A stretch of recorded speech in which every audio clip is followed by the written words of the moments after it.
Are you ready for a reboot? Welcome to the Sheila Mack Show, reality at its finest. History reminds us those hit hardest often become the change makers. This year, we've all hit crazy economic, social, and emotional rock bottoms. We all get knocked down. Something hits globally, locally, personally. It affects our health, finances, our relationships. We have to recreate a business or career. Each show, Sheila and her special guest will be sharing their reboot stories, guiding you with real solutions to upgrade and up-level emotionally, mentally, physically, spiritually, and financially. Here on NBC's KCAA Radio. If you're ready to pull yourself up by the bootstraps and bra straps, enjoy a listen.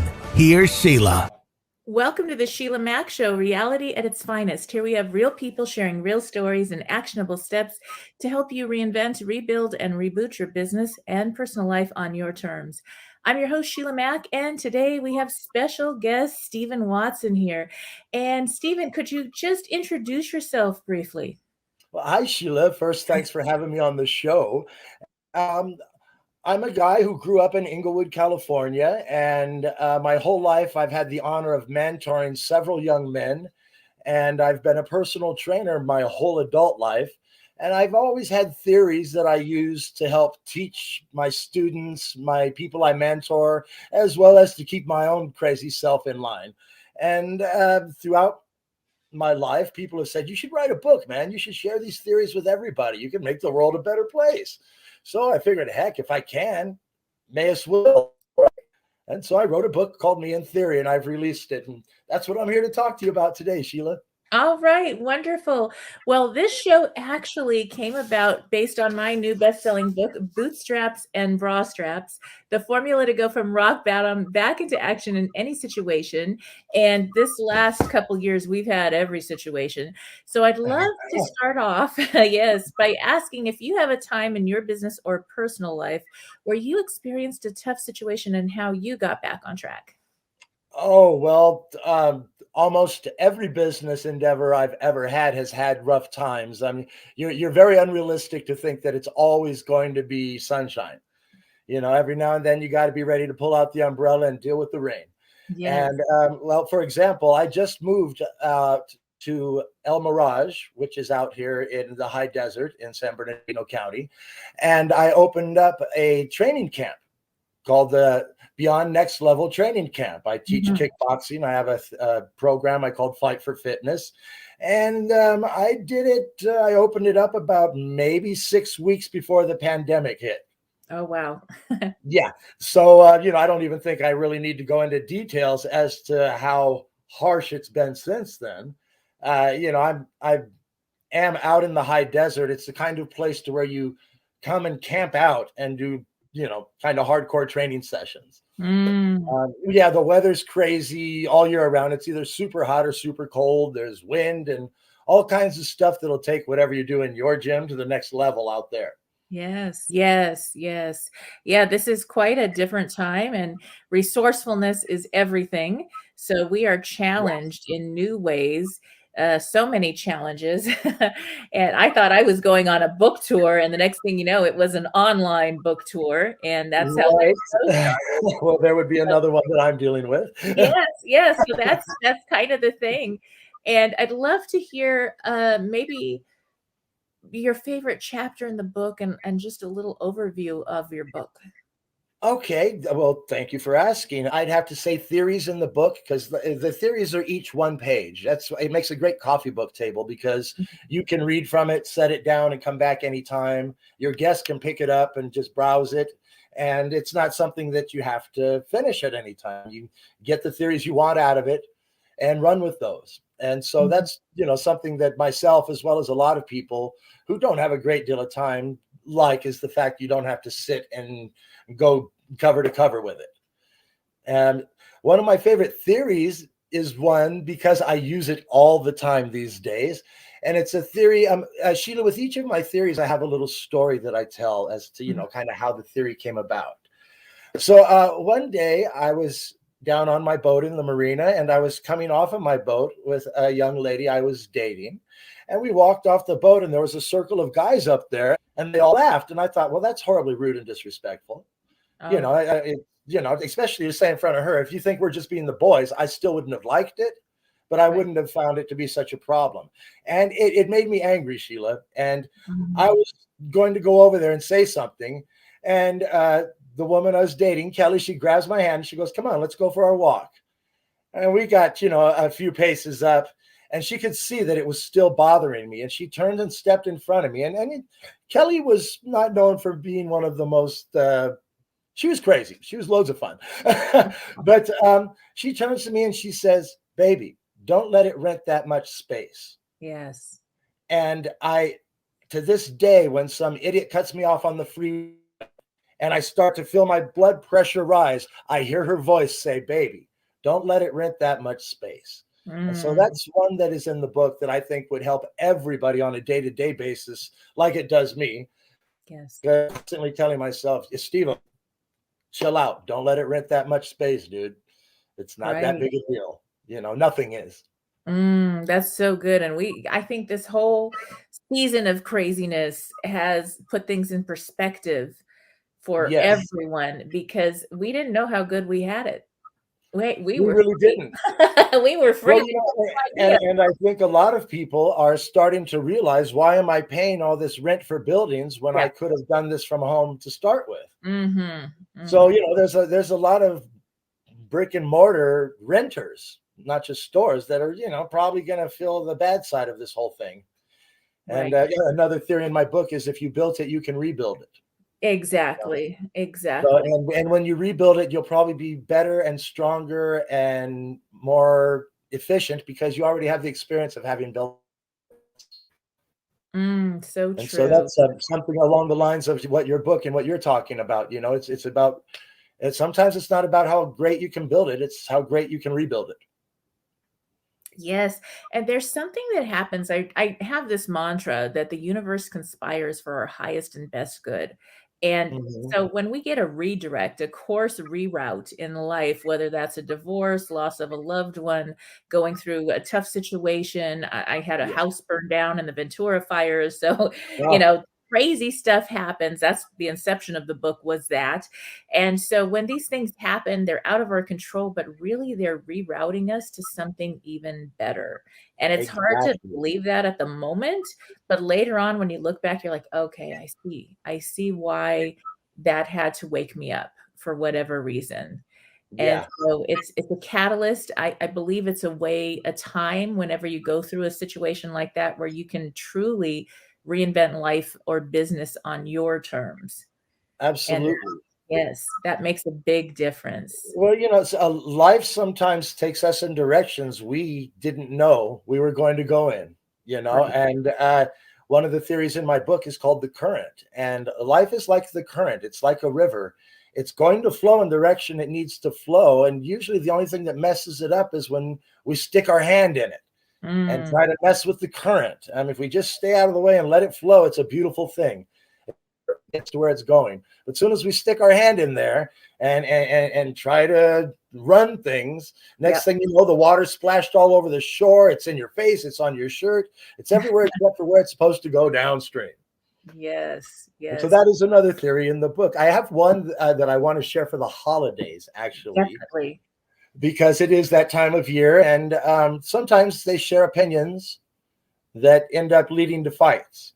I have a theory in the book, and I'll give you the story, Sheila, along with the theory. I was training this guy who's an offensive lineman, huge guy, and he's working out, and I could just see he's not in his groove. And Lawrence, what's up, brother? You all right? He goes, oh, I'm sorry, man. I'm just kind of tired. I was up all night arguing with my woman. I'm like, what's going on, man? He says, well, she wants to sit down at the table and say something, and I don't agree with it. So, I say something, and next thing you know, we're up all night, arguing. I said, Lawrence, my brother, you know what? Let me teach you a theory. I call it the sound of one hand clapping. If she wants to sit down and provide one hand, it doesn't make any noise till you provide the second hand. There's the sound of one hand clapping. If you don't want to stay up all night and you don't want to hear the second hand.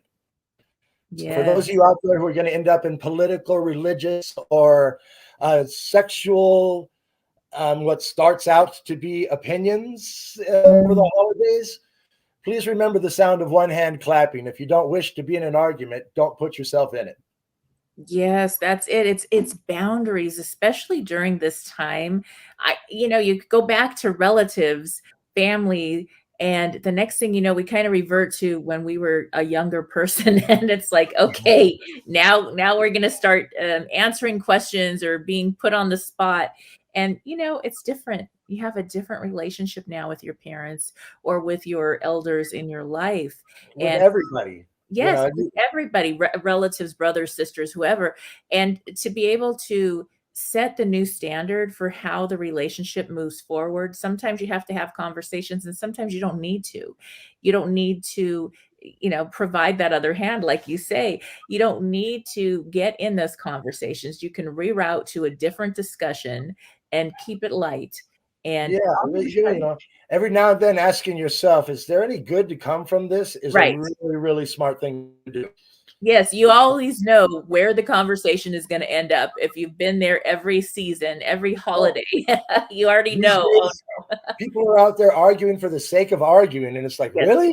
I mean, do you even give a damn about what you're arguing about, or you just want to argue? Yes. So, to avoid those people, just don't step in. The difference between an opinion and an argument, Sheila, is an opinion is given once. And that's it. You've said what you have to say. When someone counter opinions, counter back, you've already said your piece. Like debate.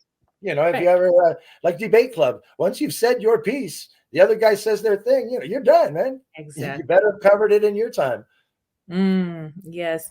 So I was raised by Italian grandparents. And so they're very rich and full of expression, let's just say. Right. And so we would, I love how you're using the hands describing them.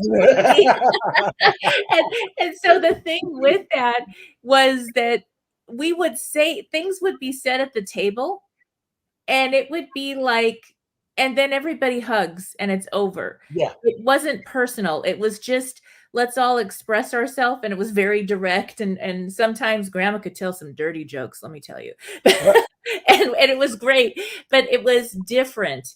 And so that open conversation, it was like, okay, we all have an opinion and we'll fight about it. We'll talk about it, but then it's done and we're family and it's all good. And that's what I was raised with. So it kind of made that easier in that sense. Yeah. Well, I'm 60 years old and I was raised in Inglewood, California. And, back in the day, I used to walk the streets a lot, and every now and then we would get into a beef. But when the beef was over, it was all over. We even have beers together. I also, I train MMA fighters. And so it's so much fun to be out there in some guy's corner. And our whole objective is to rip this guy's head off. And then, about 25 minutes later, when the fight's over, we're all out having beers together. Yes. And we love each other. And we are a brotherhood, even though we know it's our job to go out there and try to knock that guy's head off. But we don't dislike him. We don't hate him. That's something that I have a problem with the NFL and football in general. Their coaches tend to make you want to hate your opponents. You guys can manage to play football without hating each other. Right. And the reality is we wouldn't have a game without that other team.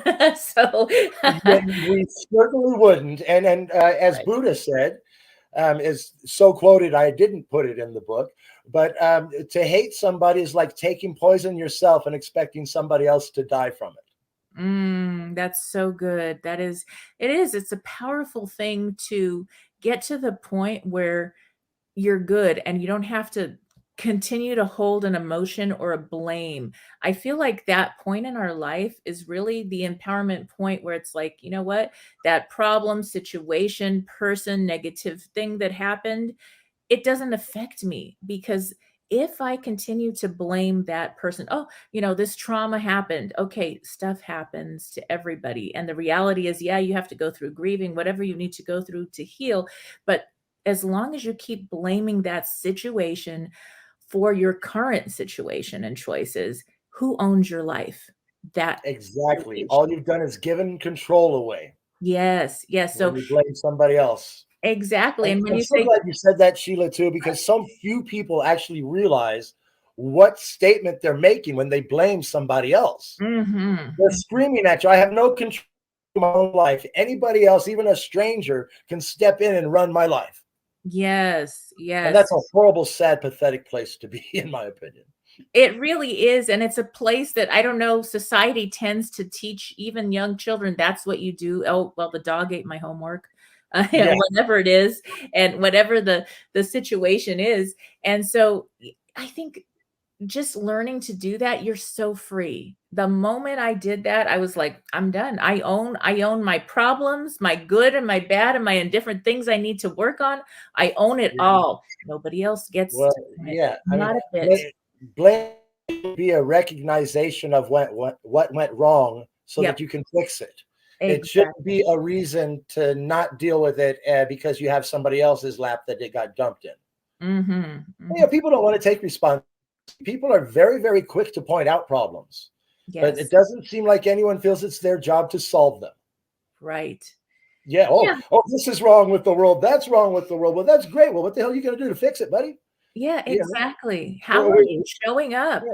How are We you all live here. We all have TVs. We all have the news. We understand that things aren't that great, but what we're not seeing in any of those is how do we fix it? It's not the mm, news job to tell us how to fix it. It's only their job to report it. It's our job to fix it. And the more yeah. we go on and perpetuate the situation by whining, pissing, moaning, blaming other people, the longer the situation's going to be here. That's right, that's right. So one of my favorite trainings was I went through the, Tony Robbins strategic intervention training for consulting, and when I did that program, we got to watch videos and work with the trainers learning, and the videos were breakthrough. It was a program that Tony did on television. It was a television series, and the breakthroughs were people had things happen in their life. For instance, there was a basketball player who lost his ability to walk, Oh, and and things like really serious stuff happened. yeah. You want to be depressed and you want to give up. It's easy to be okay with doing that in society. And the first assignment Tony would give on the series was to go and give back, to help other people. And it's like, what? I'm suffering right now. I'm in this terrible pity party place, and yes, you may have very good reason, but when you're out of your head and in your heart and you're giving to other people, it is virtually impossible to stay in that depressing state. Well, And it when you're is. And the only way, I'm sorry, Sheila, go ahead. yeah, when you're giving back, that's how you can receive. Yeah. And the only way to understand the true great feeling that you get from giving back is to do it. Mhm. Nobody can explain to you how it makes you feel. You've got to do it. You got to do it. When you get out there, I went out with Gary Garver one year and helped him give out meals to the homeless. Yes. Well, I can't tell you how high I was on life, on Gary, even though Gary's not the most pleasant guy on the planet. Hell, I loved him to death for a week and a half just Mhm. because of how high I was on me for going and doing it with him. Right. And it was a feeling that I couldn't describe to people. I'm like, you just got to go out there and do something. Mhm. I just did an interview last week, and one of the people on the show was somebody who's doing a documentary about going and helping the homeless. Yes. And she gets together sandwiches. Many of my friends actually do that, get together sandwiches and stuff and just go down and pass them out and try to get blankets and stuff at this time of year and go down to downtown LA and pass those out. And it's just like I said, until you've actually stepped in it, you, Mhm. you, you just don't know what it smells like. Yes, yes. That's so true, and because somebody is going through a tough situation or because they're homeless or having another struggle, that doesn't mean they're gonna stay there for the rest of their life, and sometimes No, just small help can make all the difference. If you're listening in and you need help this year, I don't get paid for this sponsorship, but tune into, dial in, 211. You can Google it or call it, and there's resources if you're having trouble getting food on the table or need help with getting a home or getting through an addiction or abuse, something like that, 211 and your state or province in Canada. Every state in the US has that. So that's something I like to share. And that is During worthy of sharing, Sheila. Yes, yes. If you're So going to do a that's public service announcement, that's a good one. thank you. Yeah, so many people don't know about it, and it's the resources that people might need right now, and they're afraid to ask. So, and then Yeah, there it is. yeah. A lot of people feel that everyone's so busy hating on them that there Yes. isn't something out there to help them, but there is. Yes. And of course, once again, at this time of year, I like to remind people that there are a bunch of suicide hotlines out there, Mhm. and by all means, use them. They're all free. All of them are manned by people who not only do have training in this field, but actually give a damn. They do care. Exactly, And so, exactly. you don't have to be alone if you don't wish to be. There's plenty of places to go this holiday. Yes, and I lost my son during the holiday season a couple years ago, one of them to a heart condition. And yeah, it was really hard, and we still have our moments during these holidays I'm for sure. sure. And one of the things is I was really shocked to find out when we went and made the services arrangements at the Memorial Park. What happened was they said this is the highest time of the year for deaths overall from everything. And so it's really important. Check in on your friends. Give the gift of time right now. Check in Yeah. on your strong friends too. And that's going to make a big difference this time of year. Even if you can't go in person, make sure to call, set up a Zoom, make a Zoom party, anything Yeah. you can do. And if you're feeling down, go through your phone and start connecting with people to check on them. And guess what? You'll find by the end of an hour or so talking to people, you won't be so sad either. You'll be happy to connect, and they'll be like, oh, I was sitting here and I was wishing I felt so low. Right. I just wanted to hear from someone. Well, and Sheila, it's a great thing you just said too about your strong friends too, because Mhm. people tend to forget the people they always reach out to for help. Right. Every now and then, it really they need someone to just let them know that they give a damn. You know, Yes. Yes. let them know that they matter. Exactly. You may not think, oh well, I always go to Steve with all my problems. He's the last person. Not Right. true. Not true. I appreciate it as much as the next guy. Yes, yes. So that's true. And so, and the homeless thing, gosh, I was a homeless kid, 10 to I'm 13. I'm And I'm then aware of your story. As a matter of fact, I don't know if you saw it, but I put up on my Facebook page that I almost wish I was interviewing you because your story is so interesting. oh, thank you. Thank you, thank you. So yeah, that's the thing. That's what happens is, you don't give up on yourself. If you're going through something, that doesn't mean anything. And I don't know, I was so young. I just thought it was a great adventure, and I was learning, and the people in front of me were who I was supposed to meet to help me on my journey in life. And I guess, when you're young, you're not, I don't know, connected to the definition of, a Yeah, hardship or good and bad. You're just on an adventure. So that, so that's it. absolutely. When I was 17, I moved to Maui. And next thing Right. you know, I found myself without a place to live. And I was living on the beach out there for a while. Yep, And I didn't see myself as homeless. exactly. I was, like you said, on an adventure. I Yep, had 2 jobs. I just needed to save up a gang of money because Hawaii was so expensive. right. I moved in with a family member, and then next thing I know, and she moves in with her boyfriend, and I'm kind of out in the cold. I'm sure I had no grasp of what people who are really homeless go through, having been in Hawaii and on the beach, sleeping under a catamaran, getting up and using Mhm, their beach shower in the morning, and right, it wasn't the most brutal life. It was like an adventure, but a lot of exactly. that probably had to do with my mindset and that I looked at it as an adventure, Mindset is everything. So isn't now, it? Yes. yes, I'd love to hear, are you offering the personal training program still, or how is that Oh working? yeah.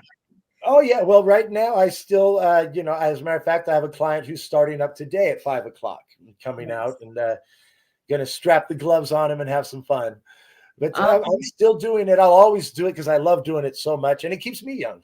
Yes, yes. So what does that look like for those in the area if they're interested in doing some personal training work with you? What does that look like if somebody were to sign up?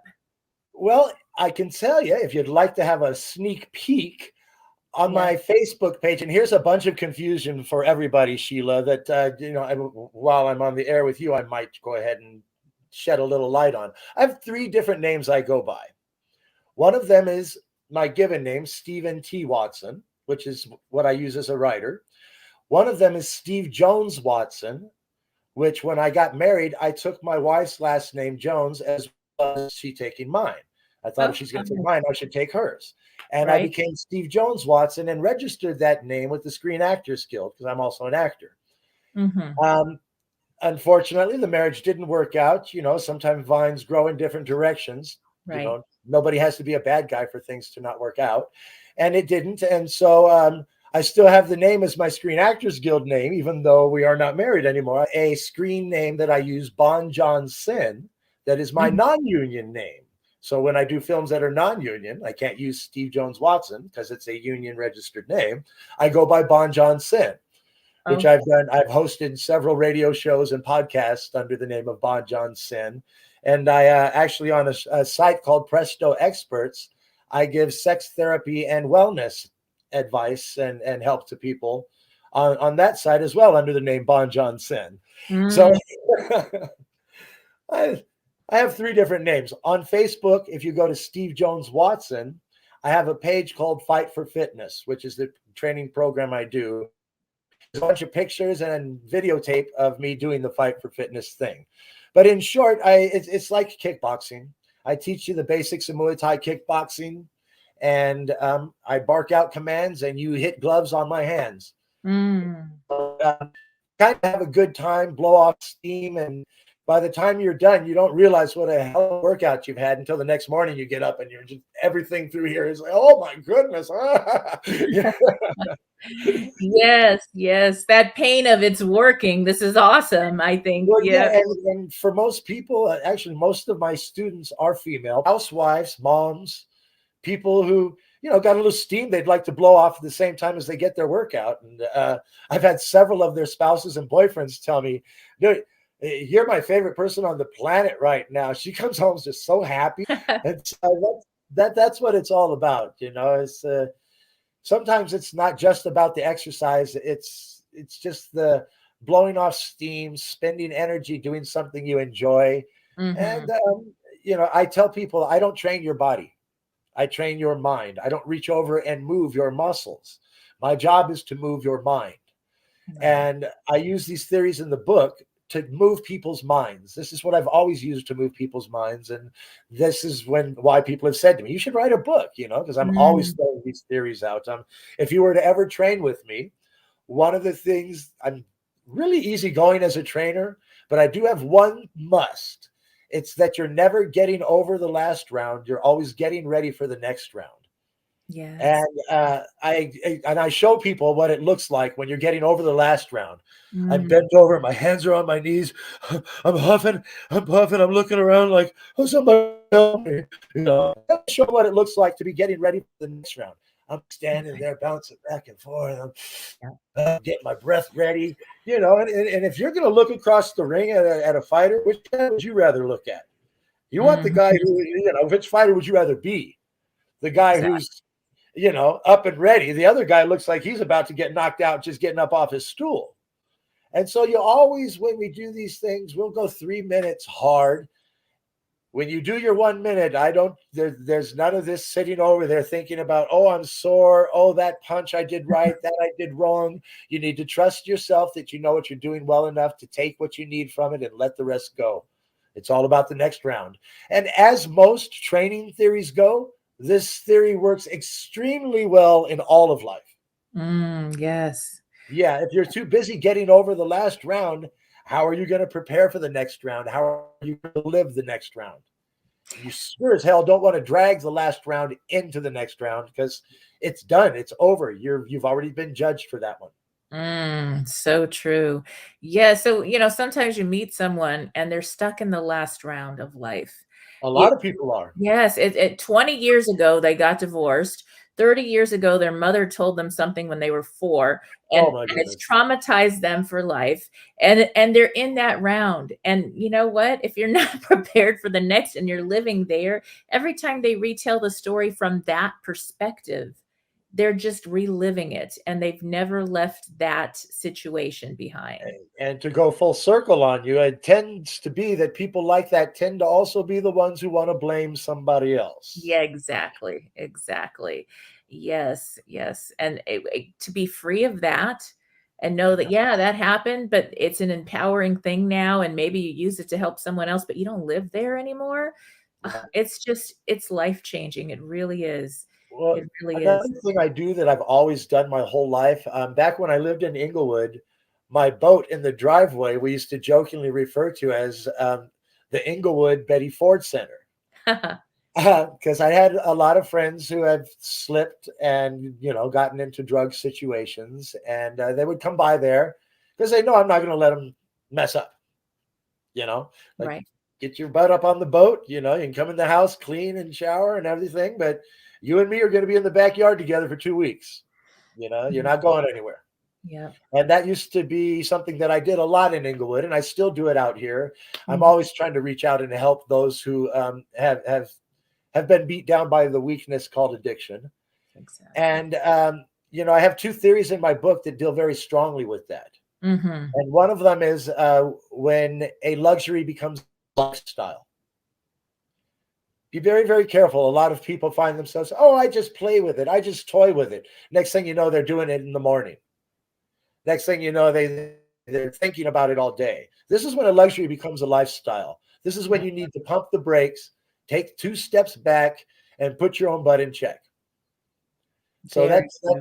that's one of them, when a luxury becomes a lifestyle. The other one is, so you just didn't say no. All Mhm. right, you didn't just say no. You went ahead and you had a drug addiction, full blown, but now you're over it. You have managed to kick the habit. First off, congratulations to you. But there's a little something I'd like you to understand, recently recovered drug addicts. You spent a while being a drug addict, and when you did that, you formed a lifestyle. Yes. That was a lifestyle that didn't get developed overnight. Because you quit doing drugs today does not mean you are going to lifestyle today. So if Mm-hmm. you spend 10, 20 years doing this stuff, now you're stopped, but you're still in the lifestyle. You still have the same habits of a dope addict. Very dangerous, because that's how your addict keeps hold of you, is through Right. that lifestyle. So if you don't make a conscious effort to keep that lifestyle out of your new life, the chances your addict will pull you back are extremely good. And so that's and quite frankly, all of us around you that love you are super happy for you that you managed to quit doing dope. But if you're still acting the same way, you're still the same to us. You're still just as much of a burden. You're still a flake. You're still unreliable. You're still dishonest. So shake all that stuff that you picked up. Understand the lifestyle of a drug addict and go out of your way to make sure you don't accidentally allow yourself to continue it. Very true, and that's something that also, resonates with my heart. I have an entire chapter in my book, regarding, escaping these addictive habits and getting free from Yeah. addictions, Well, and I it's feel all of all. us have an addict in us, if we succumb Yes. to it or not. The addict is in every one of us, and the Mhm. addict is on 24/7 point. Stay strong. Even if you've never slipped up and you think, oh, I don't have an addictive personality, don't find out. Oh, why? Yes, that's right. It is, it's so easy, and things can be so pretty and presented in a nice way, and there's so much Yeah. pressure. There's a lot of pressure Everybody out there, so. sang in a rock band. Okay. Everybody and their mother was doing cocaine. It was all Yes. over the place. I tried it, and being the hyperactive person I was, it took me down. And so I told my Mhm. band, like, unless you want me to sit on the back of the drum riser and sing to the curtain, you don't want to give me that stuff. Right, right. And I like being hyper. I like being me. And so, I really don't like doing things to change me, because I'm pretty cool with being where Yes. So right. And I love the lifestyle design. It's reinventing your life on your terms. And that means you might have to walk away from peer groups and friends that are pulling you down. And I think that's a hard thing to do sometimes. Well, But if they you don't are, mean to. They don't yes, mean to. They're happy for you, but they yes. still have the problem. And when they sit down and light up the bowl, they're not trying to drag you back in. Most of them, some of them are. Mhm. They're not trying to drag you back in. They're too busy worrying about their high to worry about your addiction. Exactly. So Too busy proving theirs. sometimes we have to leave those that we love, our good friends, but later you will be the leader and they will come to you when they're ready to clean up. Well, And exactly. Long as when you leave them, you let them know, I am not gone. I will always be here for you, but I can't be there for you. exactly, exactly. That's such good advice, Stephen. So now where can people connect with you? We're coming to the end of our talking time. So where can people connect with you, get your book, and learn more about all you're doing? Well, as I said, I have my Facebook page, Steve Jones Watson. I also have an author page that Page Publishing has set up for me. It's Stephen T. Watson. The book can be bought at Amazon, Google Books. I didn't know this, but Thrifties and Walmart sell books. Googled myself Mhm. to see all the places I could see me and get all excited about it. And I found that when you look at these sites, each one of them will give you like a 32-page review. And Mhm. for a book like my own, it gives you a extreme good example of what it is in the book, because you'll get the whole table of contents and you'll get to read probably like 20, 25 theories in that 32 pages. And Wonderful. so you'll get a real good grip on the book. I also have a email, meintheory@gmail.com. I plan on following up this book, Sheila, with another book called You in Theory. In the end of the book, I've asked other people, because I'm nowhere near arrogant enough to think that I'm the only person with stuff that needs to be shared to make the world a better place. So I figured I would be the forum to do it. And my next book would be called You in Theory, where I release other people's theories that might make the world a better place where they shared. And so Outstanding. Me in Theory is where you send your theories so that they end up in the book You in Theory. I love And that. that is where you can chat with me if get in touch with me. If you feel you need sex therapy help or wellness being coaching, I am on Presto Experts under the name Bon Johnson, BonJonsyn, and I can be reached 24/7 there. I'm always there for anybody who wants to talk. Unfortunately, it's not free, but you know, business is business. Exactly, exactly. Well, that's wonderful, and it was so good to have you as a guest on the show today. Thank Oh, you. Sheila, I've been so excited since we booked this. Thank you so much for having me. All right, thank you. And for those tuning in, we'll be back after these messages. Stay tuned. It's the holidays, and I'm dealing with an overwhelming sense of grief that is secondary to the loss of my family members that occurred during the holiday season almost 2 years ago. I'm attempting to resume my family traditions with a smile on my face, but my heart is troubled and sad. I'm grateful for the numerous friends and my support network that I am blessed with. However, I'm hoping that you can offer some insight and suggestions to help me keep my healing heart in perpetual motion this time of year. Thank you. Sincerely, Blue Christmas. Dear Blue Christmas, I'm so sorry for your loss. Losing more than one family member during the holidays is very difficult. I can't imagine. And one of the things that has helped me get through holiday seasons, because I've lost quite a few family members myself, was to change my holiday celebrations, to celebrate my loved ones that have crossed over in a different way, gave me a new tradition. And that may help you as well. I'm not sure how you celebrate your holidays or how you did in the past, but save a place for them at the table, maybe have a ceremony for them and send them love, and then stop and pause for a moment before you plan your holidays this season and think about, what if they were living with you today now, what would they want for you as your relative? What would they want to see for your happiest holiday this year. For myself, with my children, I think what I would want for my children is for them to continue to celebrate and live their best life every day, including on the holidays. And I would appreciate their memories and thoughts of me. So I think that may help. And just forming new traditions. Because whenever there is a life shift, whatever it is, divorce, or kids grow up and they have their own family units, they can't travel to see us, whatever it is, our holidays are going to shift over time. And grieving a loss of more than one loved one is the hardest, for sure. Yet these are things that are going to happen. And so to have a new form of holiday will make a big difference for you. I hope this helps. As always, I wish you life, love, laughter, and light. The cycle. Addiction. Maggie grew up loved by her relatives and friends. Shortly after coming into this world, she was adopted. Her birth mother had addiction problems and got pregnant very young. Close relatives arranged Maggie's adoption by two loving parents who couldn't have children of their own. Maggie grew up in a beautiful environment. She was well cared for, went to top schools, and had private tutoring when she needed it. She loved horseback riding, ice skating, and hours spent with her parents. They loved Maggie and gave her everything they possibly could. Then, toward the end of high school, Maggie's dad got sick and died. Maggie had received a full scholarship to college, but she deferred admission for a year so she could stay home and help her mom through the grieving process. She didn't feel like she could leave until her mom was settled and in a healthy place. Financially, they had to adjust.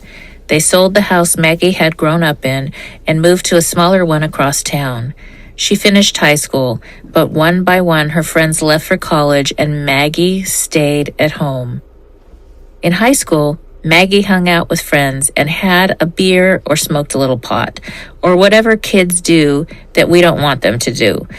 As her friends went away to college and she grieved her father's death in her own way, she began hanging with a new crowd and experimenting with harder drugs. Maggie's mother was going through her grieving process, so she wasn't quite as present as she'd been in the past. She missed the signs that Maggie was slipping into addiction. If she had thought about it, she probably would have believed she knew and trusted her daughter. Experimenting with hard drugs wasn't a behavior she would suspect from the child she knew. While Maggie hung out with her friends, Maggie's mom went to grief counseling. By the time she noticed the changes in Maggie's behavior, the situation was severe. Maggie wasn't working. She wasn't doing anything. She stole money from her mom and friends. When her old high school friends came back to visit from college, they wondered what happened and who this new person was. It was very painful for those friends to see this young woman they loved so much go down such a difficult, terrible road. She lost a lot of friends who didn't want to hang out with somebody doing that to themselves. Maggie didn't get to go to college the next year. She lost her scholarship.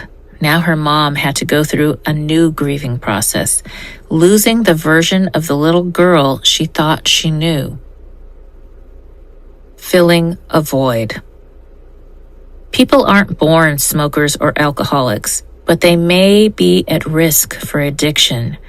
Maggie's birth mother was an addict. It's possible that Maggie inherited an increased likelihood of addictive behavior. Beyond that risk, however, Maggie was also trying to fill a void. Many times, people try to kill the pain of grief or loss with drugs, alcohol, cigarettes, or eating disorders. People who exhibit addictive behaviors are filling something in their life that they don't feel empowered about, that they feel they don't have control over. So they go down that road as an escape route. They can't deal with it, so they go drink or smoke pot. Sometimes it's only a couple of drinks or smoking a little for a brief period of time. Other times it's a slippery slope to higher level, hardcore drugs that can lead to an overdose. Whether it's lighter substances, even cigarettes, or hardcore drugs, when the substance controls you instead of you controlling your use, that's a sign of addiction. The things people are addicted to vary from one person to the next, whether it's a drug, a food, alcohol, or an activity that's bad for you. People have sexual addictions, addictions to gambling or shopping. Unbalanced behavior without moderation is another sign of addiction. Whatever form it takes, addiction can lead straight to rock bottom. I don't believe addicts choose to be addicts. They want to escape or numb a painful situation and use the substance or activity to do so. What begins as perhaps an entertaining, one-off experiment triggers the feel-better part of their brain, and when things are bad again, they go do the behavior again to feel better, and it becomes a vicious, uncontrollable cycle. When a chemical is involved, it's not easy to control. If it were, addicts would be able to say, well, I'm done. I'm not going to do that anymore. If you can't control your behavior, it's an addiction. Whether you see that in yourself or in a loved one, you need support and a community. So you don't have to go through that alone. It's going to take a lot of willpower and other resources to get through. You may want to help the loved one who has an addiction with all your heart, but you're going to have to do more than just talk about it. What to do if you recognize addiction in yourself. If you're reading this book and going through an addiction yourself, struggling to pull away and wanting to live the life you envisioned, but your addiction continues to pull you back down, know that for your children, for yourself, for the life that you desire, you're going to have to put down that addiction. If you don't, we have an activity at the end of this chapter that shows how your addiction affects every single aspect of your life. If your addiction is controlling you and you're not in control of your life, you need to consider seeking medical treatment for an addiction. If you recognize addictive behavior in yourself, maybe this just solidifies it, or maybe it brings it to light for you. You thought things were going fine, and then you realize, oh, that's why my family isn't speaking to me. Or, that's why I'm having such a tough time at work and always getting in trouble. If you are just tuning in, this is NBC's Sheila Mack Show here on KCAA Radio, the station that leaves no listener behind. I'm your host, Sheila Mack, and I have some news for you. Yes, you. I'm celebrating my 3rd year now on the station and will be expanding the show to a global network as well. You may now find the Sheila Mack Show on all major podcasting channels, and if you have not subscribed to my YouTube channel, all the episodes are now available for viewing there as well. And I'm asking you for a quick favor. If you like the show, please help support the spread of this reboot channel on YouTube as well. My goal is to help as many people as possible through our interesting times to rebuild, reinvent, and reboot your business and personal life. I also wanted to share a little bit more about how I got here, what I do now, and how designing a business career and life on your terms is more than possible at any age or stage in life. I am an enterprisingly forward-thinking consultant, show host, and best-selling author. But how did I get here? Well, I began my career as an entrepreneur and property investment strategist back when I was 23 years young, when I boldly quit my government job with NASA JPL to open my first of 5 large gift stores while also starting to invest in property. I got to work with some of the world's most loved companies, such as negotiations on leases with Warner Brothers and winning trips to London as the top-selling Crabtree and Evelyn provider in the U.S. for multiple years. My stores were built on heart as I gave back to the community I came from. So now, some of you know this and some of you don't know this, but as a young girl with parents who were not well enough to care for me, I was homeless at age 10, then in foster care, where it was really hard to get a job while in the system. I finally emancipated at the age of 15 to start college early. While running my stores, I worked with a government program. Back then, it was called Job Training Partnership Act, making my stores an open source training site where close to 200 at risk youth started their careers. Yes, I began my career helping business leaders and working professionals to design a life they love where they can have success in their careers and get to the business of life. See, a funny thing happened along the way. When I first opened my gift store, it was kind of crazy because I was this young upstart. That's what a lot of the store owners called me. My first store was in Montrose, California, in this sweet little hometown shopping park with other stores and restaurants nearby. And so I was the young upstart that didn't know what she was doing. At least that's what everybody said.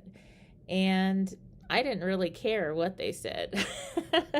At that age, their opinion was like, I don't really care. So that was probably a really good thing because I stayed focused on what I needed to do. And I had negotiated to lease out a 5,000 square foot gift store that needed a lot of work, and I got free rent and for about 6 months, and I had to start making the rent, which was $5,000 a month, which was a lot of money back then, $1 a square foot. And so I had to learn and relearn. I finally did hire quite soon in the game. I did hire a marketing expert, branding expert, I guess back then. And that lady really helped me to figure things out when I first started. And when you first start a business, especially when you're young, it was like I had no idea what to do, but I needed to learn because my rent was going to start coming due every month. And over that time, I started having more success. I did crazy things like stayed open until almost midnight every night, along with the restaurants who were very close to my store, while everybody else closed shop at about 5 or 6 p.m. So I was making more money from the start, and I just really, my store was to help my kids, and the products I sold was whatever the community wanted.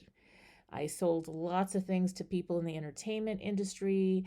I worked with cruise ships. I worked with many different people in the community. And later on, the store owners actually came to me and asked me if I would consult them and help them. I actually started buying my other buildings because I didn't like the idea of paying rent for years and years and years and not building equity.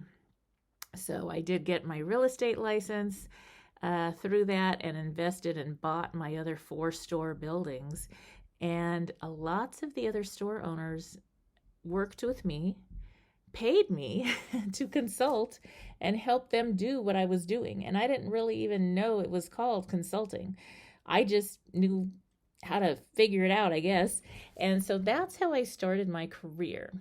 And now, I raised 6 children, all that, and now they're grown. And so I get to come to work every day and do what I naturally do best as an enterprising and forward-thinking business leader. Through my show, courses, and live events, I guide entrepreneurs and working professionals like you through the profitable steps of building a business, creation to expansion, marketing from planning to implementation, wealth preservation through strategic planning and, yes, real estate investing, and lifestyle design so that you can earn more while getting back to the business of living your best life. So I do invite you to tune in here to KCAA Radio, and also I would really appreciate it if you went to my YouTube channel, Sheila Mack Show, and gave a subscribe and a listen to some of your favorite shows.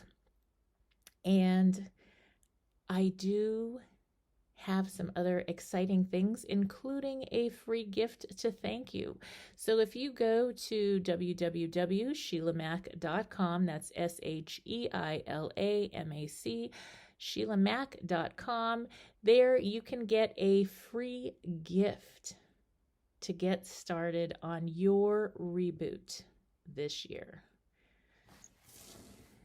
And now back to the show. You are tuning in to the Sheila Mac Show, where we answer real questions with real solutions to help you reboot your business and personal life. Now, I have reminded you about my new best-selling book, Bootstraps and Bra Straps, the formula to go from rock bottom back into action in any situation. And the core of that book is lifestyle design. So it's going through chapters of different things that happen in everybody's life to one extent or another. We talk about starting over, rebooting, get back on track after losing a loved one, a divorce, our kids grow up, we are parenting our parents, and more, relationships, ups and downs, renegotiating relationships, business, career. And every time you have a life shift, you have the opportunity to redesign your life. And so the main focus is every chapter will help you reboot through where you are. You go to the chapter that speaks to you during this time in your life, and then you go to the main focus of the book, which is lifestyle design and getting back on track. But this time, the difference is you get to live life on your terms. All right, so to learn more, go to SHEILAMAC.com. My name is spelt SHEILAMAC.com, and there I also have a free gift for you. Looking forward to seeing you there, and as always, I wish you life, love, laughter, and light.